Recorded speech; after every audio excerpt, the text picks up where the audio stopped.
You synced up? What's that? I think so. Yeah. Action? Action. Okay. Okay. Okay, are we ready? This is this is episode number 3, Episode right? number 3. Okay. Okay, I got pressure. I got a fucking Hey, audience I made now. it top 3. Let's go. Yeah. Okay. Cody, can you see if I'm looking at the camera right or no? We're good? Okay. Welcome, everyone, to episode 3 of an Okei podcast. Today, we are joined by Ethan. He is the proud owner of The Distracted Company, which is for mental health. Obviously, being November, mental health is a big awareness month for that. Mental health is something that I actually take pretty seriously. It's something that I have personally struggled with in my life, and I find that cars make my mental health a lot better. So we're happy to have Ethan here today. We're joined as well with Jason. So Jason is filling in for our buddy Vincent. Shout out Vincent, who is currently on vacation, and of course, Vince as well. If you guys are watching this now too, you will recognize that the MaxTac Motorsports channel has kind of been converted already to Doryoku Streetworks. Going forward, this is pretty much what you're going to be expecting when it comes to the podcast and some new content videos. But other than that, let's get started with Ethan. Thanks for joining, buddy. Thanks for having me. Yeah, we're happy we're here. So before we get into the whole distracted company, sorry, it's tough for me to say. I want to talk to you basically about your whole kind of, I shouldn't say upbringing, but when it comes to cars, maybe something that you're always interested in. Okay. Were you always kind of into them, or? Oh, yeah. My dad was a huge car guy. Okay. Growing up. He had a EK Civic SIR when I was a kid. Not Always bad. talked to me about cars, bought Hot Wheels, stuff like that. Grew up loving them, went to car shows. Yeah, always loved cars. And then I hit I don't know, 10, 11 years old, and I was starting to look forward to getting my license and stuff, and we planned out first car.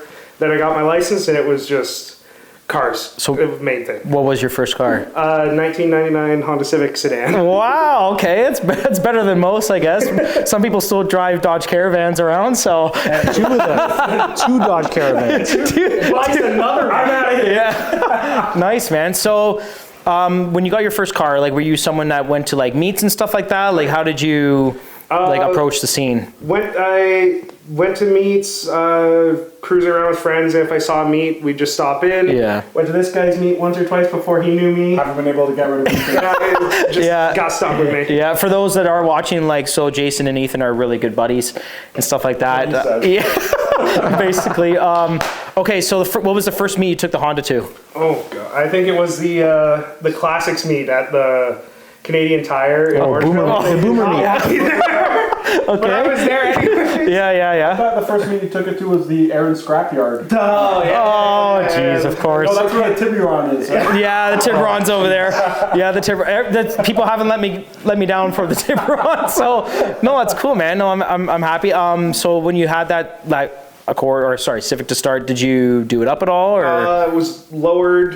I was gonna get an exhaust for it, but didn't end up happening yet. Okay. Wheels, I had OZ Racing Super Ligeras. That's not bad, actually.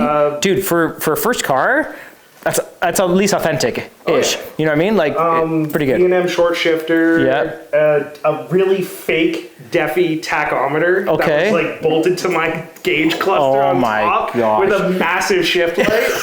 That was a choice. Nice. And other than that, just stick it up like every 16-year-old would with their first car. Yeah, we've talked about it on the channel quite a bit now about cars that are past and stuff like that. We actually with Vincent and stuff like that, we talked about his Cadillac, and we talked about it this past weekend actually at one of his events. So it's pretty wild. But so the first meet was to one of those classic car shows. When did you start going to North Rides? How did the North Rides and you kind of get involved and stuff like that? So honestly, it was a couple of my friends had way cooler cars than I did, and Wow. Okay. Go ahead. And I knew from them that they went to some of the North Rides meets.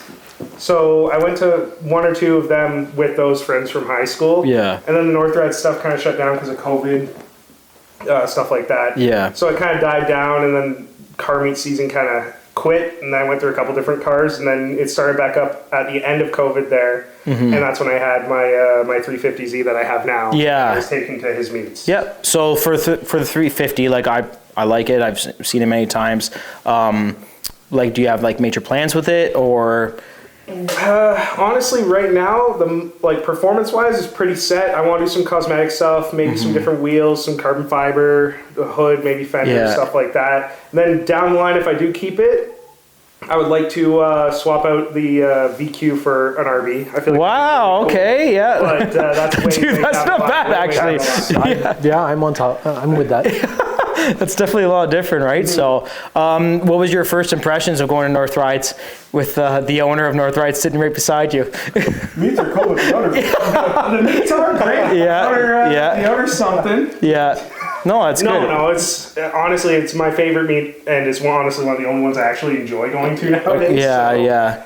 Oh, that's cool, right? So then, so as you're progressing from the Civic to the Nissan and stuff like that, was there stuff that maybe you regretted doing to the Civic, or did you realize that when you hop into a more mature type of car that you realize, oh my gosh, like I'm actually like growing up here type of thing? Honestly, not really. Yeah.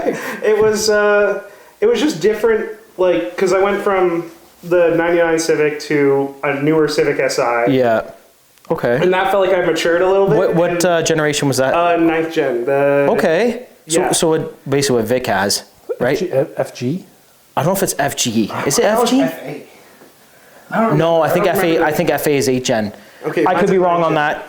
Don't be chirping me on the comments. But either way, 2013. That's yeah. all I know. And then how'd you enjoy that? Oh, I loved the car. It was a great deal. It was bone stock. Yeah. Then I got rid of that for a G35, which was Oh, okay. a mistake. Yeah. And then after that, it was the Z. So basically, I got the same thing, but looks better. Yeah. And with the Civic and the G, you just kind of left them stock and didn't go too crazy. The Civic was bone stock. The G had carbon hood. Okay. A fake GTR front bumper that I did not put on it. I bought the car like that. I'd like to clarify. I'm just looking at Jason right now. I realize that it's trash cars. Yeah. It is. I actually started that meet. Oh my. Not by you. Oh my gosh. It's crazy to think that now. So I actually attended my first ever North Rides meet, even though like we've known each other, we've built car shows together, we have the same taste and stuff like that. I did my first North Rides meet, what was it, a couple weeks ago was your last meet, right? 3 weeks. Because you come to Inner Circle, but never... I've done Inner Circle, yeah. Inner Circle is very private for those that are watching, but yeah, I've never done the actual North Rides type of thing, What do you right? think? I had a good time. Like, I was pretty tired just with my wife and I, and like I couldn't see Jack coming from where I live and stuff like that with my headlights. The car handled like ass and it was really bumpy.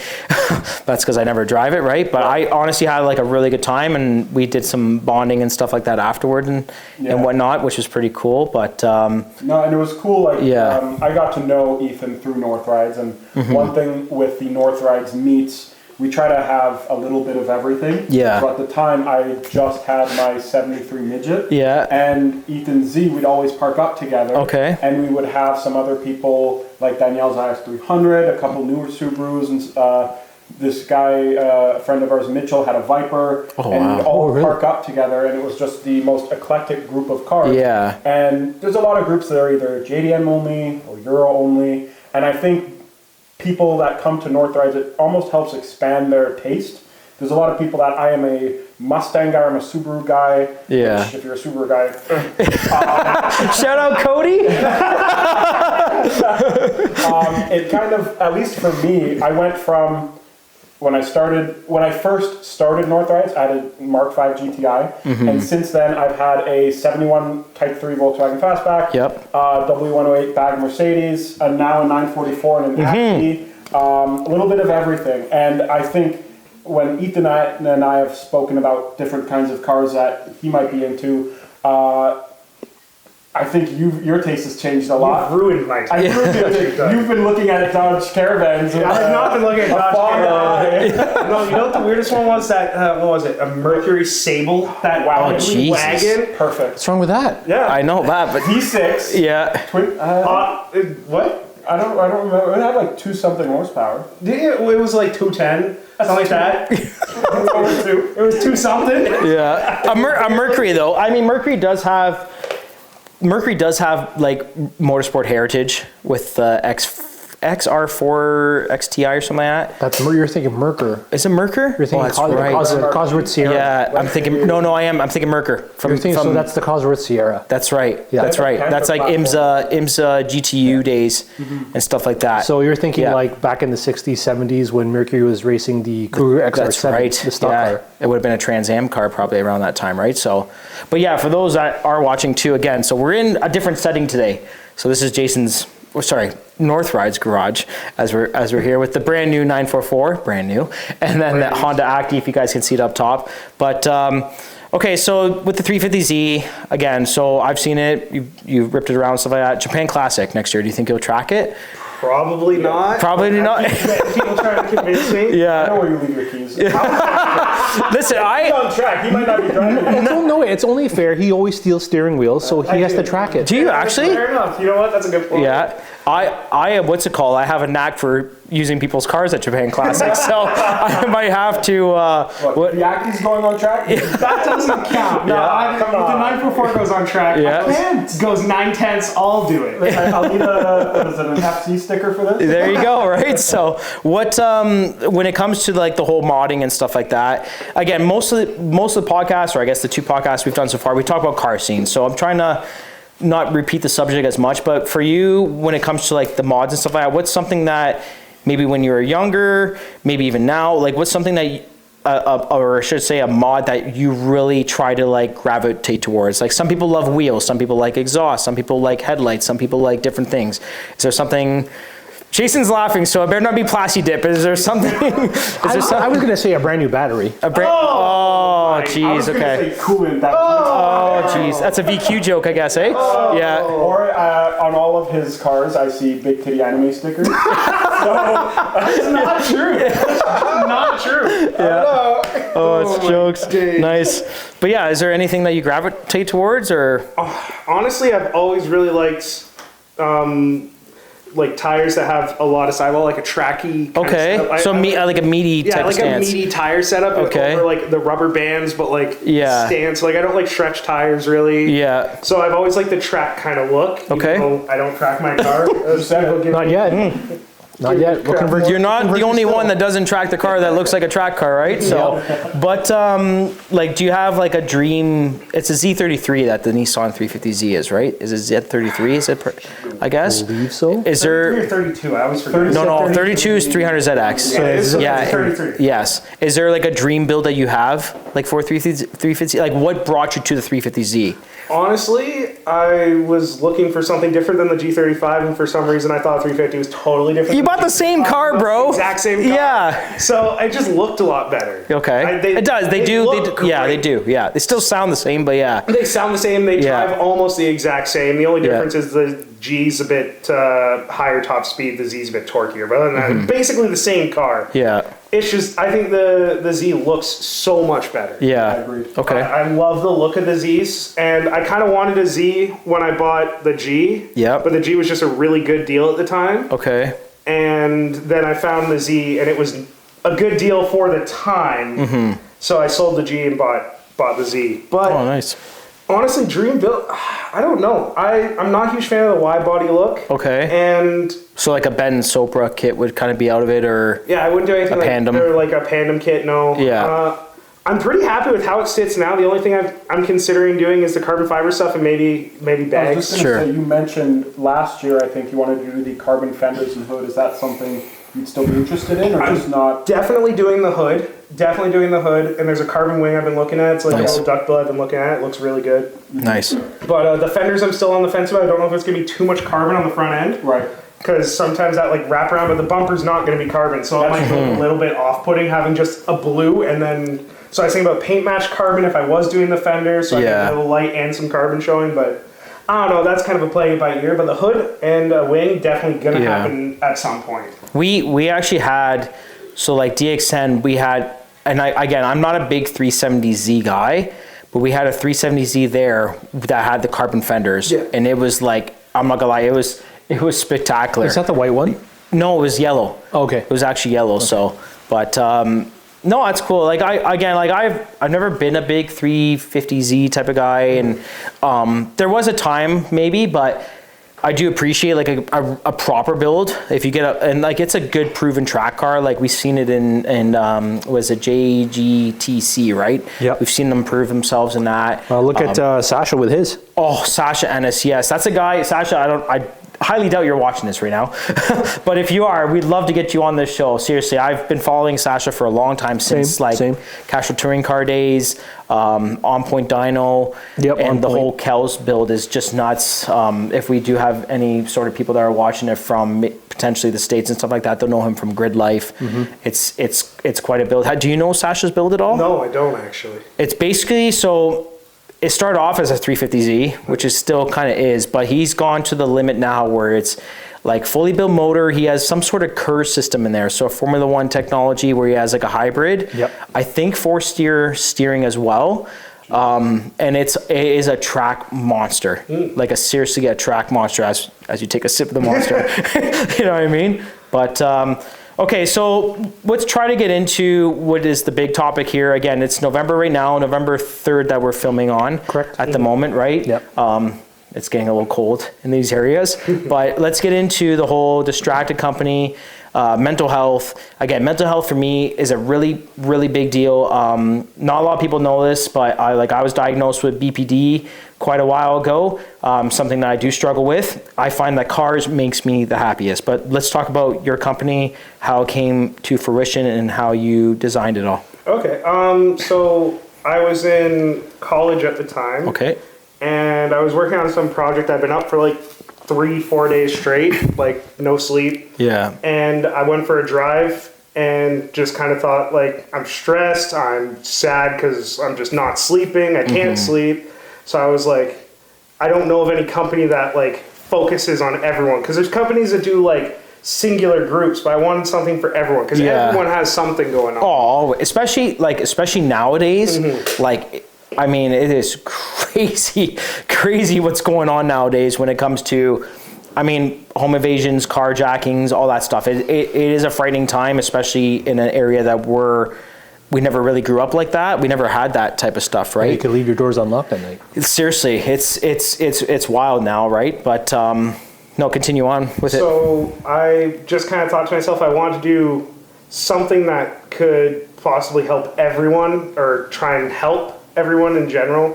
So I thought up the logo, designed it just in a notebook in my room while I was working on some school stuff. Okay, cool. The name, and then kind of left it there for a while. I told my parents about it, and they're like, oh, that'd be really cool, you should do that someday. And then we kind of didn't really do anything for like 2-3 years. And then I got laid off of work, and I couldn't figure out what I wanted to do. And my dad just kind of came to me and was like, why don't you give it a shot? And I was like, yeah, sure. Nice. Let's start it up and see how it goes. And it's been doing pretty good. It's still in the early stages, so it's still growing, but definitely some growing pains as well. But we're still working on it, still committed. Yeah, the growing pains is like, well, we know that too, right? Yep. We're kind of going through them as we speak, type of thing. Do you think you could draw a direct line from VQ ownership to starting a mental health thing? I feel like there's a connection there that needs to be addressed.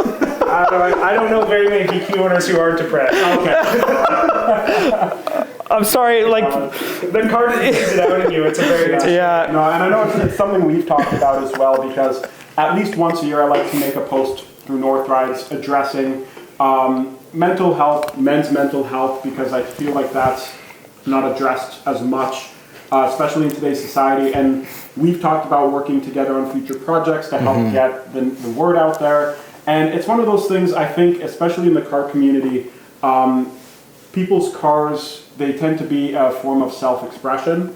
And for somebody that might be more introverted or shy, it's a great way to showcase how they feel, their taste, similar things, and it's a great way to meet people. And I think what you're doing is helpful for the car community, especially as so many groups and clubs, whatever, they just care about making money or taking your money or leaving to BC or anything else, you know? And I think what you're doing is commendable. I appreciate it. It is honestly like a really big deal. And maybe like as we were talking about that, like maybe me personally, I don't understand that what some of the mental health of people nowadays is dealing with. Like, again, not to kind of keep repeating what we talked about in the past podcast, but like the whole takeover stuff. Again, I'm not like commending it.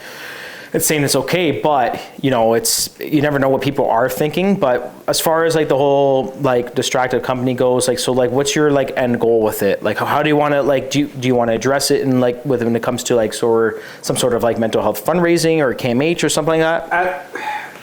End goal, like way down the line, if it really took off, I would love for it to be able to be its own charity that helps people. Okay, and I like that. So like instead of me donating to another charity where I may not entirely know where it's going because there has been some scandals through certain charities, I'd like for it to be its own individual charity that helps everyone. I know how it's going to help everyone, but that's way down the line, obviously. Yeah. But for now, it's just I donate a portion of every bit of like all my profits. A portion of it goes to the Canadian Mental Health Association. Oh, good for you, man. Because that's the one I found was the best for helping everyone for anything. It wasn't just for one specific mental illness or for one specific group of people. It was everyone, because that's my main goal. Is I want everyone suffers from it. No one is in like there's no group of people who don't suffer from it whatsoever. Yeah. So I'm trying to help, or I'm trying to make it so everyone feels represented. Okay. So, but yeah, down the line, I would like for it to be its own completely separate individual thing of a charity and a helpline and shit like that. I like that. No, that's honestly that's a pretty I didn't know that actually. So I like that idea. So how did you come up with the whole like the name, the logo? Because like be honest with you, like when I first got I got a sticker of your logo and I was like, okay, like everyone's got a logo, right? So I was like, I'll rock it, but I didn't know at the time what it would stand for and stuff like that. So like how did you come up with the name, the logo, stuff like that? So honestly, the name kind of influenced the logo because I thought of the Distracted Company because when I was trying to focus in class or trying to sleep, I always felt like I was in my mind more than I was like actually paying attention to what was actually happening. So I came up with the phrase "lost in my mind," and I felt distracted. So I was like, okay, I'll call it the Distracted Company. Phrase "lost in my mind." And then I can't draw at all, so I drew a stick. You're not the only one, buddy. I drew a stick figure and I put a couple of lines through the head to make it look like it was scattered in his brain. That was my thought process. It gets the point across in my mind. I've heard from a lot of people, they love the logo. It's very simple. So yeah, I'd like to design a couple other stuff, but like I said, I can't draw, so I'll have to figure that one out. We got designers now. We have a lot of people that actually do really good designs for us and stuff like that. When it comes to the whole car thing then, do you find that, driving your 350Z or maybe attending a certain event, either North Rides, could be one of our events or whatever, but do you find that like that helps you escape some sort of mental health? Like, so like I want to know the correlation between cars and mental health. Like how did you decide that, I want to use cars as a way for people to get out, or versus when people might be like, oh, hey, like let's go for a walk in the park or whatever. Because I kind of like how I kind of admit it there, like I use cars for my escape. Like for me, that's what calms me down. Even though that's a quote from Fast and the Furious, cars calm me down, and even though they frustrate me and like they do all of us with especially with our builds, right? Yes. Cars can cause a lot of stress when it comes to spending money, cars breaking down, there's car accidents, there's everything, right? So how did you come up with the correlation to have both of those together? Honestly, it was when I was stressed, I'd go for a drive. If I couldn't sleep, went for a drive. And whenever I was thinking about something where I wasn't having the best time, I went for a drive. So I was like, working on cars made me feel kind of calmer, hanging out with friends with cars, like the car meet, stuff like that. All of that kind of calmed me down or helped me get away from just being stuck in my head. So I kind of started treating that as my escape, like you were saying. That was my if I was stressed out, I went and did something on my car, or drove my car, or went and hung out and worked on someone else's car, or whatever it was. Yeah. So that's kind of how I correlated to cars. But the Distracted Company wasn't just a car brand where it's for car people's mental health. It's for everyone. So even though my escape has been a lot of car stuff, I've also found very recently, thanks to Jason, that snowboarding has been a huge thing in the winter. Yeah. I can't do car stuff because we live in Canada. Yeah. So the fun cars go away. So the boring cars are out all winter. That's not nearly as fun. So snowboarding has been a new thing that helps me get away from stress and stuff like that. So I'm making it so even if you aren't into cars, you can rep Distracted Company because it's whatever your escape is. It doesn't have to be a car thing.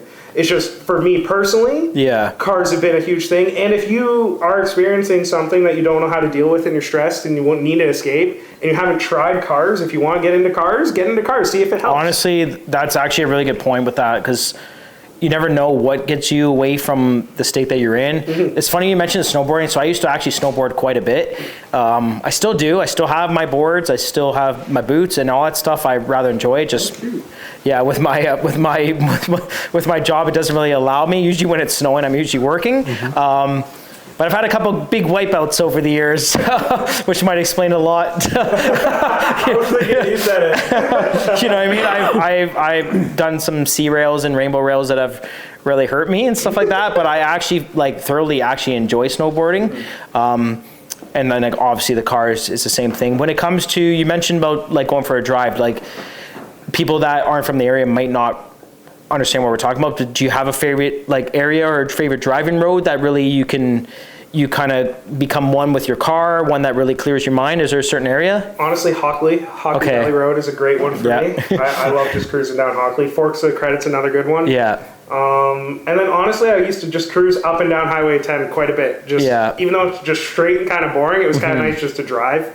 Yep. So those are kind of the three go-tos if it was late at night. I just kind of cruise up and down those roads. I've never done. Sorry, I've done Hockley, I think briefly, because Schitt's Creek is filmed in Hockley, right? So I've gone. I think I've done it briefly during COVID actually. Forks of Credit, obviously, people in the area would know. Forks of Credit is pretty popular.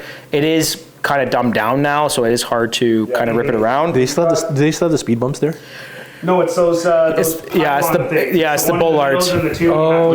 They'll take them out if you actually get there at the right time. They'll take them out. Yeah. I shouldn't say this, but they'll take them out because the snowplows can't fit through them. So if you can get it, we actually have an audience today, by the way, if you guys are looking at us. So the vibe's a little shy right now, but yeah, so they'll take those bollards out, and you can actually that's when you can get your track time, as they say, right? So, but everyone's got their different views on driving. I don't know if Vince has do you have a favorite road that you like to cruise on? When I was in Milton, it was the escarpment. Oh, the escarpment, yeah, Appleby. There. But I mean, the roads have deteriorated up there before we moved up here. Yeah. And there's a lot of construction going on, so it's kind of hard to actually pick a decent road. Do you have anything in Arthur, or is it just all farms? It's all straight sweeping corners. Okay. I've been meaning to try Hockley, I haven't had the chance, just been so busy. It's good. We've got River Road, which is a nice spot just north of Orangeville. Yep. We have had some incidents from doing some cruising there. It's one of those roads where you have to know it to give it some ease. But it's a great road, so that's something we should do in the summer. Yep. I'm not I like roads like that. Appleby is, for example, Snake Road in Burlington. Yep. You have one of my favorite roads, in the area that I really, really like to escape. So my buddy Paul, Prince & Co. Yep. Shout out Prince & Co. No shameless plug there. Nope. So he lives in Paris, Ontario. There's a road, I think it's called East River or Green River or Grand River, but there's a road that goes from Paris to Cambridge. And it's, for me personally, again, if you're watching this and you need a road that you want to escape on, it's one of the best driving roads around. Now, it's not the most coilover friendly. There is some cracks and stuff like that. It has different sections where different municipalities will take over and you'll have different pavements. Mm-hmm. But from Paris to Cambridge, it's amazing. And then from basically once you get into Cambridge, if you take their kind of I forgot the name, they have a parkway that goes around the back and it connects to Franklin. And you can take Franklin basically from that parkway all the way down to the 401. It's all roundabouts. Oh, yeah. So I think there's one or two streetlights, but it's a cool vibe. For me, for my mental health at least, I used to love the late night almost city drives. Yeah. So no traffic, but lights. The bright lights, you have the right music on, the whole vibe of the city's sleeping, I guess you can say, right?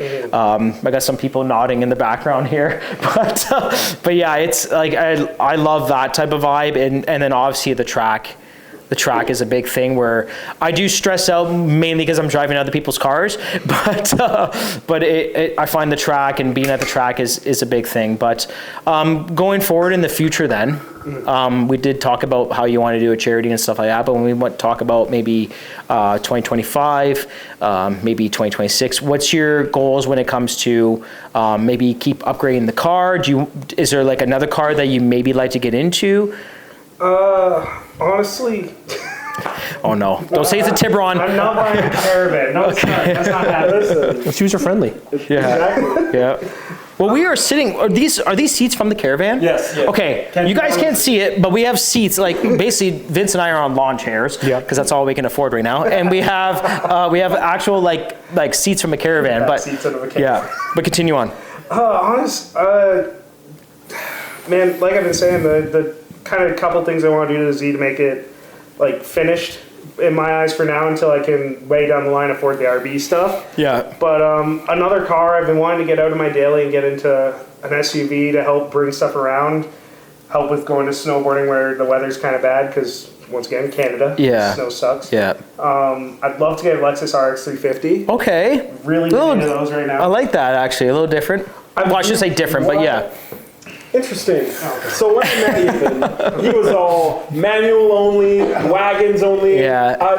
And it's funny that now you're interested in a automatic, lifted, slow, kind of a mom mobile. Fascinating. Yeah, very interesting. Yeah. Remember how I was saying earlier in this that he's ruined my taste in cars? Yeah. Not that I ever thought I was cool, but I was definitely cooler than automatic mom van. Yeah. But he's trying to get me into an automatic mom van. So the Lexus is kind of where I'm happy. At least it's a mom Can't go wrong with a SUV. Lexus. For Honestly, like it changes because I have like similar kind of feelings towards that. I mean, I have it out. I have an option to out of that though. Like if I want to drive manual, like I have a car that I can do that. You know what I mean? Does that make sense? For people that don't know, like I have a truck, so I drive my truck, but it tows my derby cars. I can put like whatever I do, tree stuff, construction type of things. I can do that. If I didn't need a truck, I would go an automatic, kind of more JDM kind of inspired SUV, or what one of our buddies at Joe. He's got the Crown Estate. Like I love that car. I love that type of stuff. If I could do that, right? Yeah. And maybe that's maybe a sign of maturity in a way. I think it's too honing in on certain experiences. Yeah. Like when I just had the Midget as my only weekend fun car, it was great it weighed 1,600 pounds. Yeah. So taking it on a back road, tight road like Forks or River Road, it was a ride. But there were times where we drove to Golden Era Meet in Hamilton. That's far. Ethan's got a smirk. And on that drive, just before we met up with some friends in Brampton, like just a meetup spot, I'm holding my mirror outside because it's falling off. The whole car's shaking. Gosh. It shook so much that the points in the distributor just kept getting out of line. And actually, that night is when I listed the car for sale. I was going to say, hence the 944. So, 944S, by the way. Exactly. 944S. It's more expensive. Correct, When yeah. it breaks. Yeah. So I think, too, as your car journey, I hate saying that, but for lack of a better term, everyone thinks they want a race car all the time, daily, whatever. I think having a car as an experience, like the 944 is my GT car. Some people have asked, oh, you should LS swap it, you should do cages, whatever. I don't think I'll do that with this. Some nice wheels, decent rubber, kind of a weekend track car if I wanted to. But I've got a Midget that we're building that we're trying to figure out, do we put a Miata engine, a rotary engine, a bike engine? That's going to be a track car. And then for when I want to just be a traffic hazard, like Jonathan said, I got the K-Track. Basically, yeah. You know? So I think that's kind of a sign of automotive maturity almost. Yeah. You can look at certain vehicles for what they are and not constantly compare it. Because personally, I cannot stand the people that are just, this Subaru or this Mustang or this whatever is the best and everything else is trash. Like, every car has its perks and pros and cons. And I think for my mental health, I just block out those people. It's like, oh, good Lord. It's funny how that actually, like, I guess the older I get, like, you mean with this being kind of like a car/mental health episode, it's funny how other people can influence your mental health. Absolutely. Oh, yeah. So, like, no offense, but if I see like a Challenger or a Charger, I freak. Or a Mustang in a certain sense, I freak, right?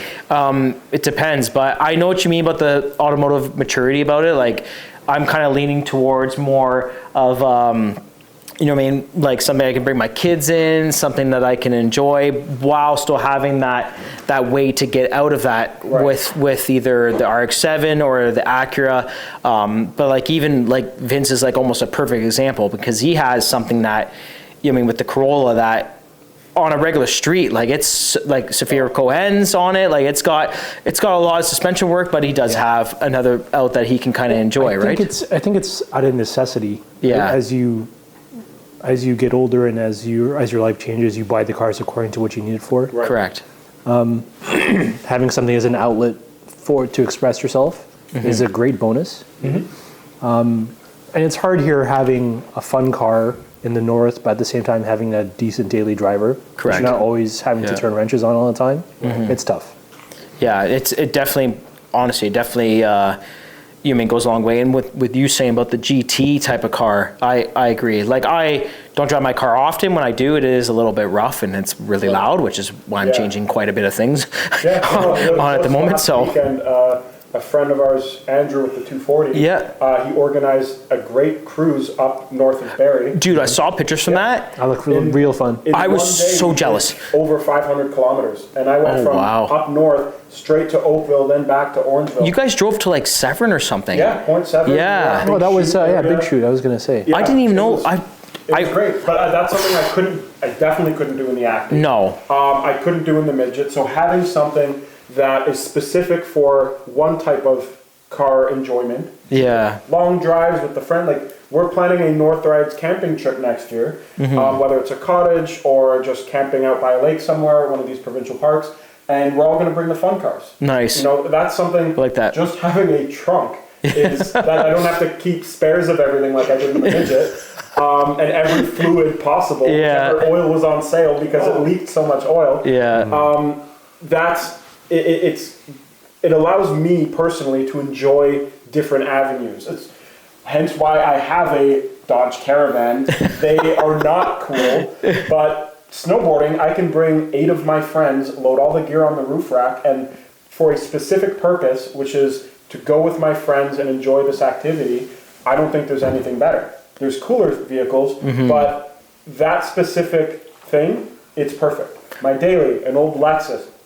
Ethan and I drove that to Syracuse Perfect car. for a Front Bottoms concert, and it was 10 hours of driving round trip in one day. Yep. And the car took it like a champ, and it was like driving a couch. It was so nice. Yeah. So just having, I think that's the thing is as you mature and as you get older, realizing what specific needs you want. Yeah. And finding a niche and doing it to the max, like with Vince's Corolla, your RX-7, your Z. You're not a huge track guy, but you like doing the long drives and stuff like that, so the Z is perfect.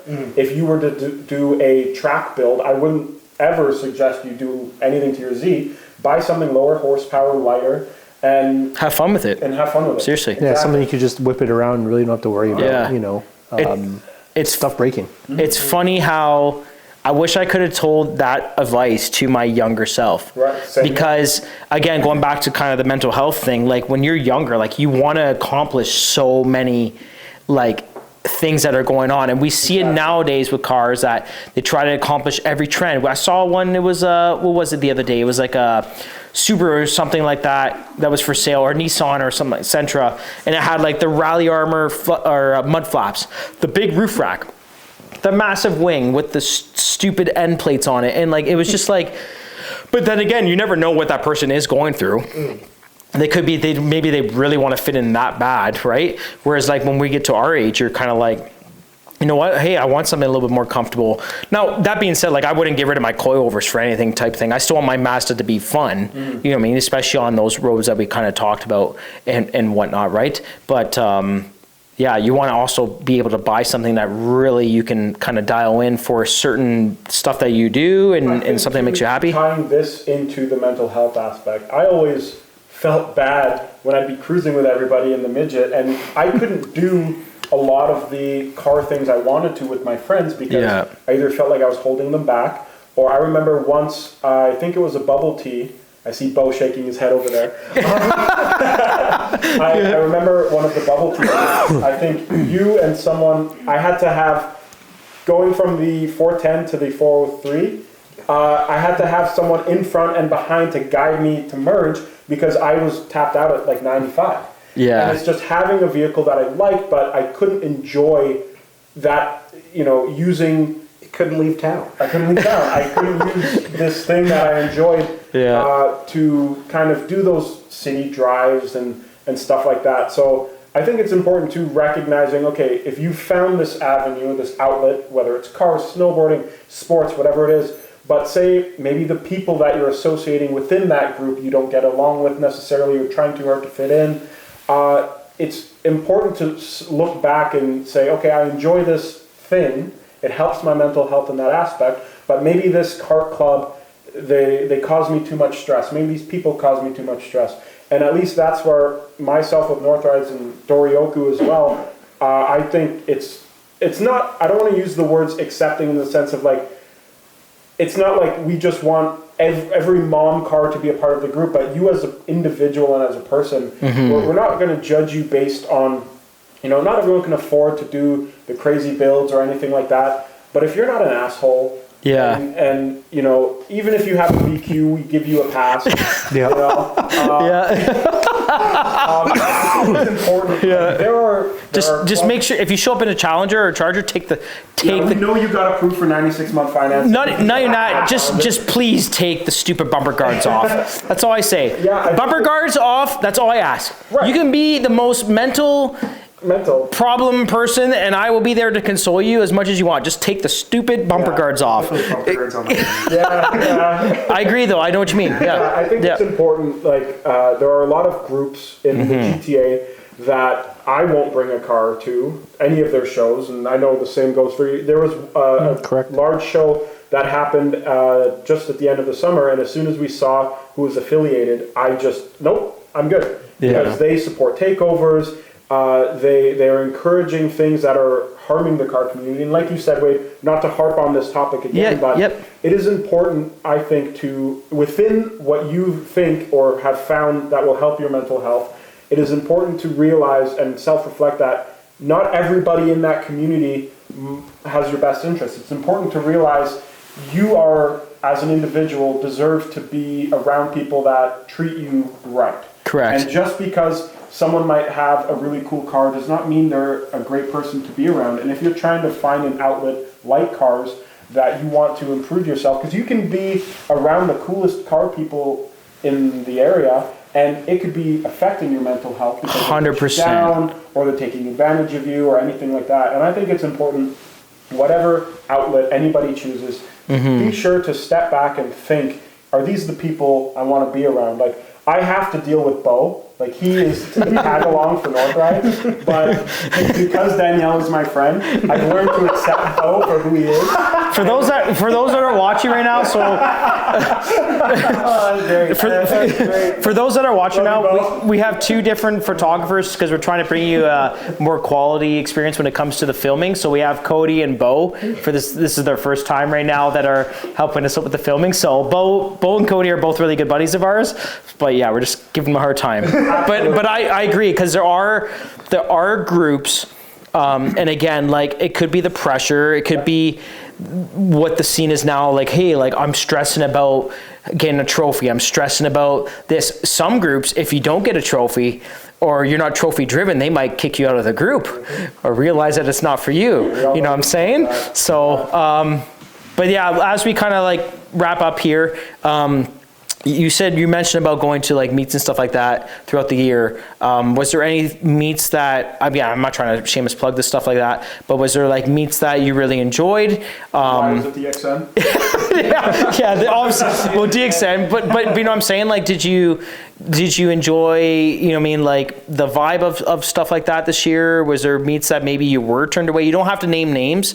I try not to name names for other companies on here because that's disrespectful. But do you know what I mean? Like, there were a couple of meets I went to, and the only reason I went to is because a couple of friends were going. Okay. And we were there. Yeah. And it was, you did a quick walk around, you saw the like 1-2 cars that were half decent, and then you kind of sat in your car, talked for a couple hours, and then went home. Okay. And I kind of just sat there thinking I could have just stayed at home and looked at Instagram and seen the same cars. Yeah. Or a lot of the bigger meets, like you pay to get in and spectate, like similar to the DXN vibe, but they've been going on a lot longer. All the cars that go are the same. Yeah. I've seen the same 20 cars win the same 20 awards 100 times. Yeah. It's like flavor of the day. Yeah. If you could, maybe we'll end with this, but if you could design your perfect car show or meet reflecting your distracted company, how would you go about it? Because I thought about I kind of lived a little bit now, but like I've always dreamt about having my first show and meet like that. But how would you theme it or tailor it towards? Well, if I'm trying to tailor it towards the distracted company, then it's kind of just bring what you got. If you've put some like effort into it, whether it's I think it looks good or not, doesn't matter. Yeah. If you put effort into it, then bring it. Yeah. Kind of like the North Rides philosophy of you don't have to have the GTRs and the Supras. You can have the Mark V GTIs, the egg. But you also want to see some sort of effort. I want to see something. I don't want to see you slapped a sticker on the back window and that's because that's not, you didn't put any effort into that. You just slapped a sticker on the car. 100%. But like I'm also not trying to shame somebody if they can't afford something. That's because it's ridiculously expensive nowadays. It is. It's tough, especially in Canada, man. Oh my gosh. You want to set a certain standard for yourself. Yeah. And for agreed. I think for that show. Recognizing that respect all builds goes so far. Personally, I disagree. I think you should give people credit for their cars, but there are certain, like if somebody's repping fake or dangerous modifications and stuff, like I don't necessarily want to be on track with that person. No. You know, or if there's something that's held together with zip ties, like my van, you know, for a show like DXN or DXN events, we're trying to have a certain standard where it's not just I spent $10,000 in air suspension and $8,000 on the newest wrap by 3M and give me my trophy.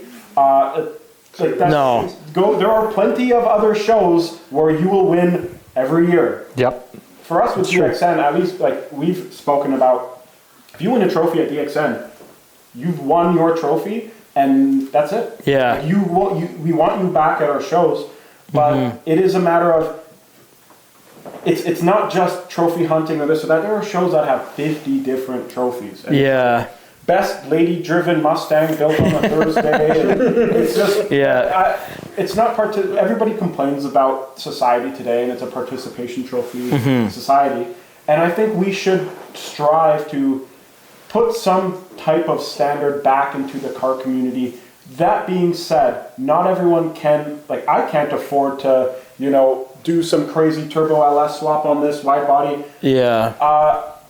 But if I'm passionate about this car and I do certain things to it, what I'm attracted to is being part of the community that appreciates those things. Yeah. If you want the trophies and this, there's nothing wrong with that, and you can be a part of that. So speaking on the North Ride side, and I know Doryoku and North Rides align with a lot of things, you know, we want to showcase a side of the car community I think that has been missing. It's not Instagram builds, it's proper builds, it's track builds, it's street attack. No, not just like safe builds. Yeah. I'll never like, again, going back to the whole mental health thing, like I'll never shame someone when it comes to a build, and I'll never shame a certain mod or whatever. But if you show up and you're like in an unsafe build or something that's just totally outrageous, then you know what? I won't shame you because you never know what anyone's going through. But it's just like we'll have to respectfully decline. Yeah. But if it's dangerous, then it's like dangerous. There's a safe way to do stuff. Correct. It's not just putting the driver or the owner in danger. It's everyone else. Exactly. That's the biggest thing. And tying back to like if you were to have a mental health kind of themed type of show type thing. So I know what you're saying is that you would have, you'd want to have something that where people can feel comfortable, but you're also not seeing kind of the same thing in retrospect. You know what I'm saying? Honestly, the other thing I wanted to bring up was the like you guys were talking about the awards there. Yeah. I think my favorite way I saw the awards done was the way you guys did it at the Varney, the Canadian Drift Series event, where it was just the 10 cars you guys thought were the coolest. And I think a lot of the cars there deserved the awards they got. 100%. I know my friend Danielle had her ISO one award. A car that I think deserves an award, but if it goes to some of these bigger shows, it won't get one because it's the same dude that spent 50 grand on a wheel setup and a wide kit. And won't go to a show unless he knows he's going to win. Yes. And he'll message the people organizing the event saying, if I don't win a trophy, I'm not going to show up, and neither is my crew. And there's a lot of things we can name that we won't. I think people don't realize how much mental health does play a part in the local car scene when people do certain stuff, and people do use it as like a way to escape. Like cars does have, like for me personally, people that do know me that are watching this, especially on a very personal level, like my escape is cars and stuff like that. But that being said too, having like you here today discussing the company, moving forward too, like obviously you already know that Vincent, who's not here at the moment, but we will obviously work with you at all times, and I know you and Jason have a very loving relationship. You know what I mean? But in the meantime, where can people find you? Stuff like that. I'm on Instagram at The Distracted Company. Okay. I have a website where you can order my hoodies, t-shirts, stickers. There should be more coming very shortly. I'd like to do hats, lanyards, jet tags, a couple of different things.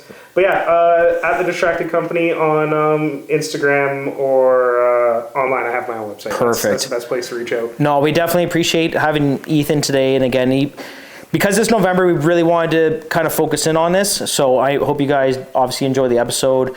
Doryoku Streetworks on YouTube now. Actually, on YouTube. I was going to say MaxTac Motorsports. Yeah, so Doryoku Streetworks now for YouTube.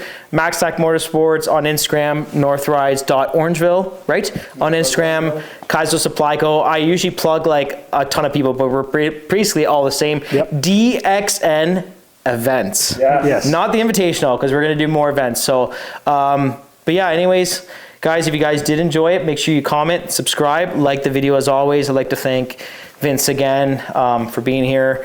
Obviously, Jason for housing us today, having our good buddy Ethan. But in the meantime, we will talk soon. We're going to try to get a couple more podcasts going. It'll most likely be in January. I think we're going to start going hard on some podcasts just because December is a busy month. And we're going to try to focus on a little bit more different style videos. We have 2 brand new media outlets now, which we're really looking forward to work with. They have some of the best knowledge around and talent. So, but yeah, other than that, take care. Thanks again for watching another one, and we'll talk to you guys soon. See you next time. Peace.